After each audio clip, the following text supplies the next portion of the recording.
Les déclarations par 9 fois répétées, comme l'Éternel l'avait ordonné à Moïse, expliquent la présence de la nuée de l'Éternel et la gloire de l'Éternel remplissant le tabernacle. Et plus tard le temple, Exode 40, 34 à 38, 2 Chroniques 5, 14, 2 Chroniques 7, 1 à 3. La réalisation du tabernacle et sa parfaite conformité à la révélation, c'est grâce à l'onction.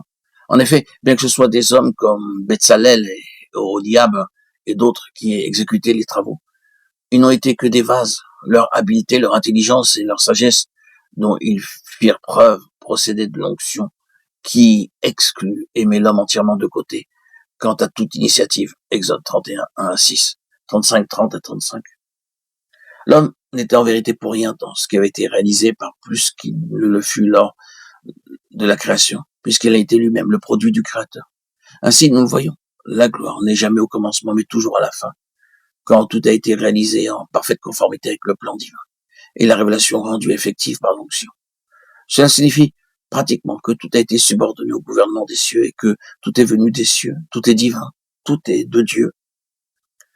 La déclaration venue du ciel, celui-ci est mon fils bien-aimé, Matthieu 17,5, lors de la transfiguration, et celle de Paul dans sa lettre aux Éphésiens, à lui sur la gloire dans l'Église et en Jésus-Christ, Éphésiens 3,21, se trouve pleinement expérimenté, exprimé, réalisé en Apocalypse 21,10, lorsque Jean a vu l'épouse descendre du ciel, ayant la gloire de Dieu.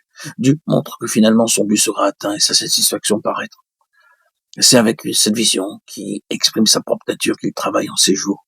Et cette même vision doit être celle qui nous gouverne aujourd'hui. C'est en Christ, le Fils de Dieu, que cette gloire réside en plénitude. Christ est la gloire de Dieu. Ainsi, voir Christ par révélation signifie que nous n'accepterons jamais moins que ce que nous avons vu. L'apôtre Paul rappelle en Romains 3,23 qu'en raison de la chute, l'homme est privé de la gloire de Dieu et ne peut être amené à la ressemblance du Fils de Dieu. Car tous sont péchés et sont privés de la gloire de Dieu. C'est en vertu de cette grande intention que Dieu nous a fait participants de sa nature divine, de Pierre 1,4. Jean, dans le chapitre 21 de l'Apocalypse, voit le but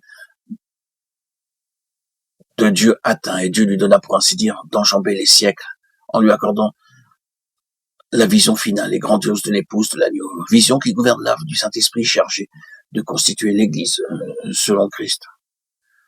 Nous avons dit précédemment que Dieu travaille et accomplit toutes choses en fonction de sa propre nature, et tout en contemplant cette cité de Dieu. C'est ainsi que nous pouvons nous frayer un chemin du symbolisme vers les réalités, car il s'agit de Christ et de son Église. La nouvelle Jérusalem alors se révèle sous nos yeux. Apocalypse 21, 9 à 27, 22, 1 à 5, 14.